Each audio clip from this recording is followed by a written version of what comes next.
Hey, what is up everybody? How are you guys doing? Thanks for checking out this video. Any support for the channel is definitely awesome.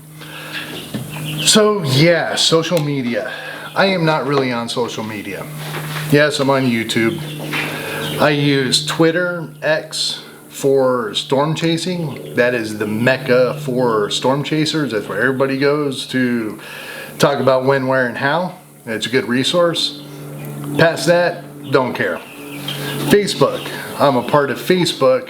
Kind of keep touch with family and stuff like that.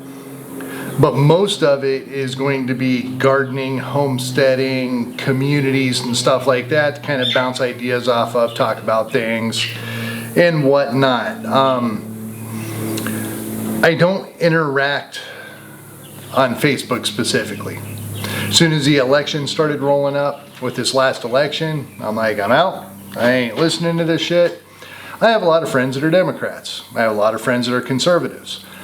I just don't want to be a part of it. And I take a break from it. On top of that, if I do ever want to see what's going on with some of my friends or something like that, I got to weed through 200 advertisements to even get to anything that might be interesting or anything. And God forbid I accidentally hit back or anything like that, I will never see that post again.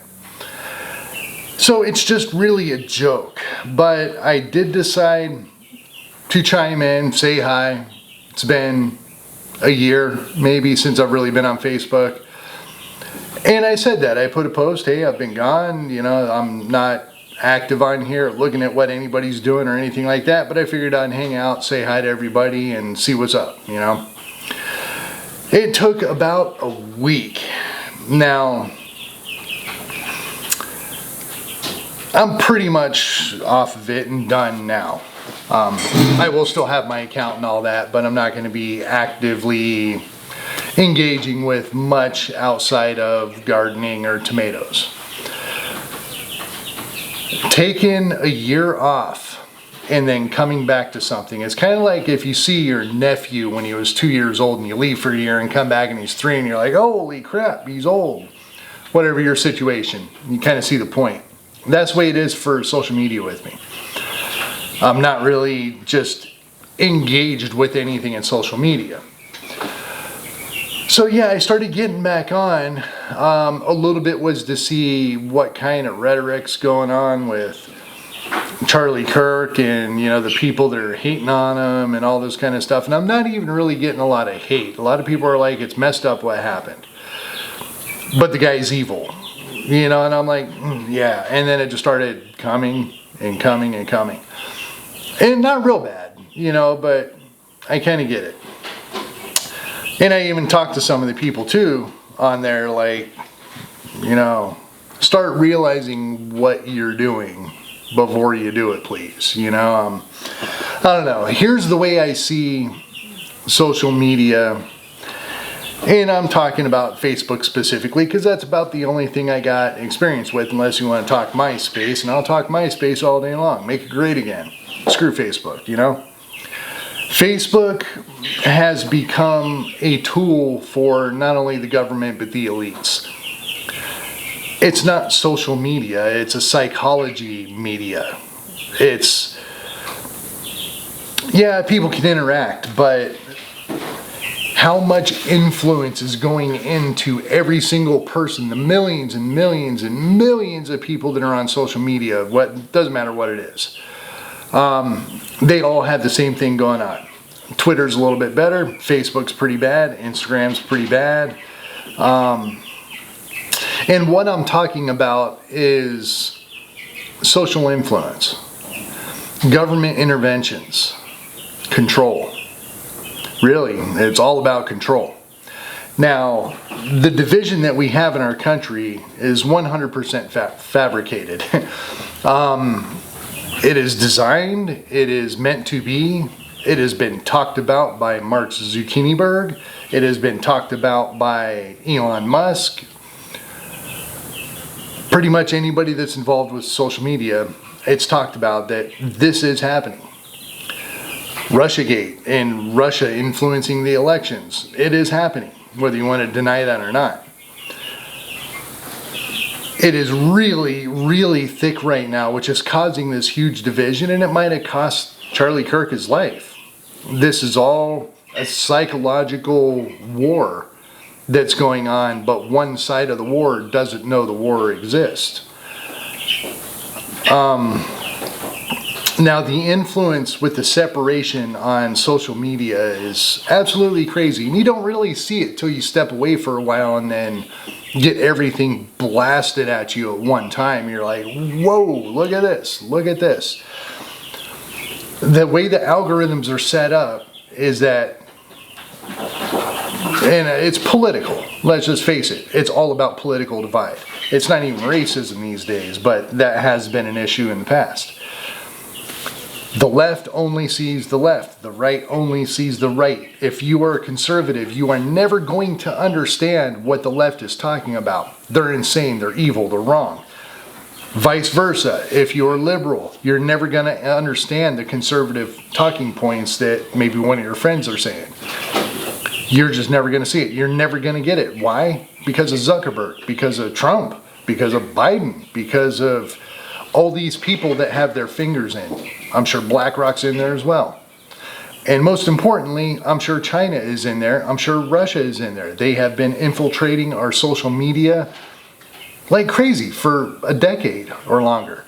China has a whole group of people dedicated. Russia has a whole group of people dedicated. They have their bots. They have their artificial intelligence. They have actual human beings that are on Facebook posing as the United States and a dude in Ohio talking smack and getting this riled up, pouring fuel on the fire. If there's a little bit of division or something like that, they might go to one side or the other and just stoke it up. It's not too hard if you're looking to do it to get followers. It's not too hard to become influential if you just say the right words. That's all you got to do.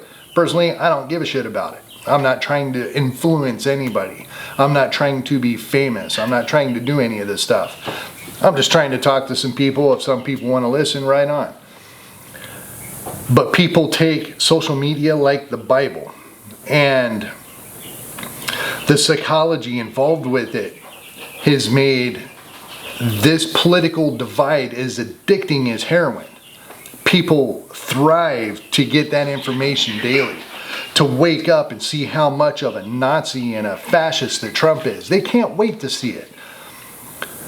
Republicans can't wake up to do the same thing. You know, what's going on with the freaking Hunter Biden laptop today? You know, there's always something. Right now, obviously, it's Charlie Kirk. Now, we talk a lot about mental disorders, mental handicaps, mental instability within our nation. The core of a lot of the situations, I don't have the data, I don't have the numbers, I don't have a promise to you, but I honestly believed it's cored into social media. The way that social media is done right now is evil, really. I mean, it is turning people against people. It is altering the way we think about things. If you don't even believe something, if you're scrolling through your whatever, and you come across something that sounds like something that you said, you were going to pay attention to that. You were going to get confirmation bias on your, well, bias. That's where people stop. To go in and search out different opinions about something that isn't being forced down your throat, because it's all being forced down your throat. It's all propaganda. Everything on Facebook, Twitter, Fox, CNN, it's complete propaganda. I just had Fox on a minute ago, and they're talking about the left kind of causing problems and stuff with Charlie Kirk and how they're upset and fascism and Antifa and all this stuff, while they have Charlie Kirk on one split screen, and guess what they got on the other? Riots. Cars burning in the streets of Minneapolis. In 2020, on live TV, saying that these things are happening. It's all bullshit. And the bad thing is bullshit becomes reality. I've said this before. When you see things time and time again on social media. Somebody could just make shit up. I just said this. It gets trended onto social media, then next thing you know, it's in mainstream media, and then everybody's believing it, whether it's right or wrong. This is to the highest level right now, and everybody accepts it. Everybody just says, this is the way it is, I am right, you were wrong, because I saw it. I just read the article on it. A very famous person just said something about it. This is true. I've seen it in 15 other places. Well, it's probably out there in thousands of places, and you just happen to see that group. This is on both sides. Social media is completely destroying our fabric of society. It could be the downfall. I always said the internet somehow is going to be the fall of our society. And I might be right. That was in like 1992, 1990, when the internet first started coming up. It was too powerful. And that's exactly how a lot of people are talking about AI, and that is 100% correct. Yeah, it's just interesting to see the division that is going on right now. When you've been away from it for so long, it is a very drastic contrast to what my life is. I don't like it. I don't like getting on social media. But sometimes you got to, you know. Sometimes you just need to find out what's going on with some friends and whatnot. But I know I'm the minority. I know I'm a very small minority that is not attached to their phone, that does not have a phone in my pocket. You know, you can't see it, but I do not have my phone. I was just looking at my phone, and I will probably not look at my phone till well into the night. I've been texting my mother, so I want to make sure that she hasn't texted me and I missed it or something like that. I leave my phone home. I don't take it with me when I go into public. I'm an introvert. I am not a big talker. I am not a big social type person. I'm a purse watcher at the bars. I'm a designated driver. I'm your man. That's me. I am not locked into this stuff. And when I go out into public,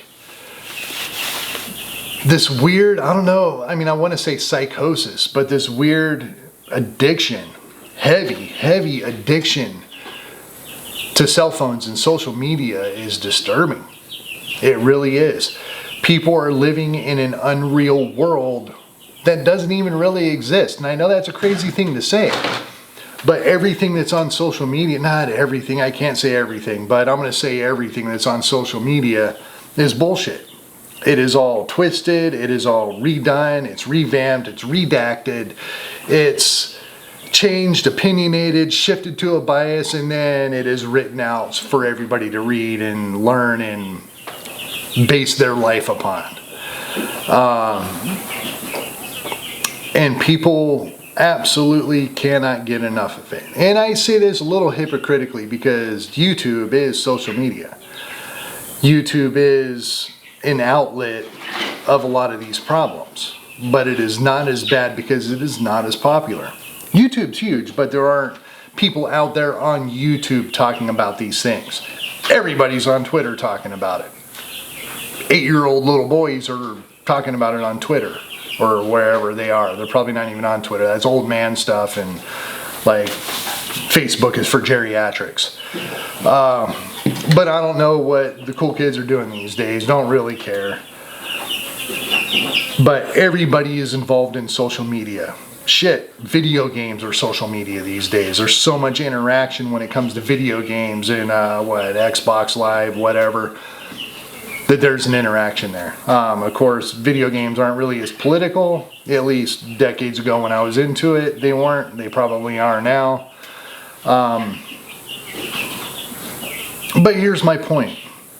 Things are really, really dangerous right now. I'm seeing people running through the barn of powder kegs with a flare, laughing and having a good time. And I think a lot of the core of this is based in social media. I think Twitter's number one, and I think what's the other international one? I keep wanting to say Instagram, but whatever. It's based in Europe and Russia and stuff like that. Anyway, you know what it is. I'll put it right here. Those are the two biggest ones. And the propaganda and I don't even want to say false information, but everything's false information nowadays. But the propaganda and the psychological urge to consume this information is absolutely insane, and it is absolutely dangerous because we are being played like pawns. We're proxies, if you will. Now, a proxy is a household name now. A proxy is somebody else doing the dirty work for somebody up higher, just like Ukraine is doing for the United States. They're the proxy. We are proxies for somebody. I don't know if it's politics.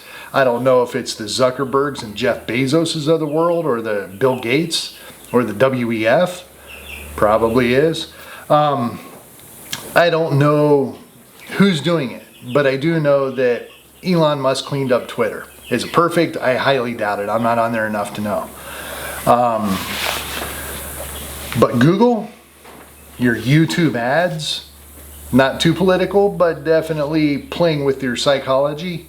Ads on anything with social media is playing with your psychology, and it's just really a dangerous place to be right now. It's a dangerous world that we're living in. And the sad thing is, most people can't stop. It's worse than heroin.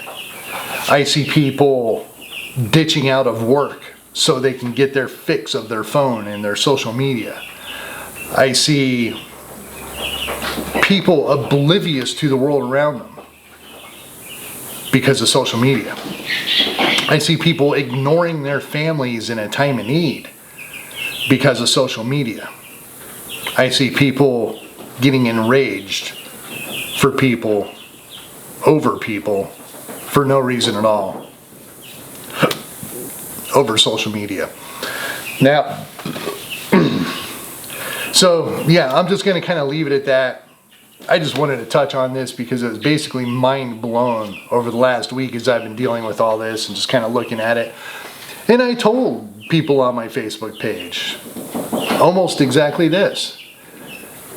This is dangerous. You guys are in a bubble that you cannot see the other side of the bubble. You know, it's a really bad place to be in. I've seen friends separate. I've heard about families separating. I've had people in my family, a little bit distant family, but family nonetheless, getting separated and ripped apart. Over what? Over what Mark Zuckerberg tells you to think? Over what some of the execs up in BlackRock and Palantir have an agenda to talk to Elon Musk and Mark Zuckerberg? Throw them $40 million, $50 million. Throw them $200 million. It ain't nothing for these guys. But somebody that's running a business like Facebook, well, you can invest that into AI chips. You can invest that into more advertising and a better artificial intelligence version of advertising to really get your point driven in deep to your one single viewer. It's corrupted. Oh yeah, it's corrupted. But I think it's a lot deeper than that because it's really messing with the social fabric of our society right now. And this whole issue over Charlie Kirk has made it crystal clear to me how evil social media is and what it is going to end up doing to our country. Even the world, it's global. So, yeah, I don't know. I think I'll just go ahead and leave it with that. A little bit of a rant, I guess, but just a big realization of how screwed up our brains are at the moment. We can't think for ourselves. We're so limited and controlled in so many ways. So I'll leave it with that. Thank you guys for watching. It's a little bit hot. It's going to be in the 90s today for the next week or two. It's going to be hot. But I'm gonna get some videos out for you guys. It's probably not hard to get gardening videos out that nobody watches. It's hard to get motivated to do things nobody watches, but I'm gonna do it anyway because I don't care. 2 people watch it, hey, thumbs up. But I got a gardening video coming out just talking about some of the things I've learned over this last year, some of the things that I'm gonna be doing, and also some ideas on how to really do a prepper garden. I did a video about that before. In a way, it was a little clickbaity, I guess, talking about a prepper's garden, and it wasn't about prepping necessarily. But I do want to do that and focus it on that. So thank you very much for watching. I'll talk to you guys next time. Till then, peace.